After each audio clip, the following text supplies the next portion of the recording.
Let's see what I can get from my garden today. Some French beans, some golden beans, some flat beans,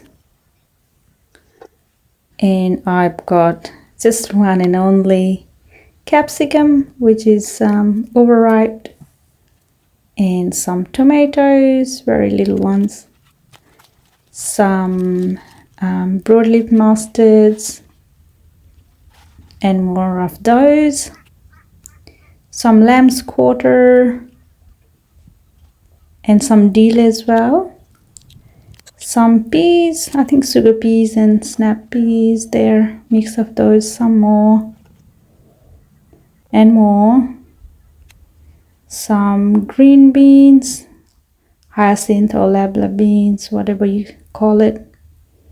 And this is what I got from my garden today. Thank you so much for watching. See you on next video. Bye for now.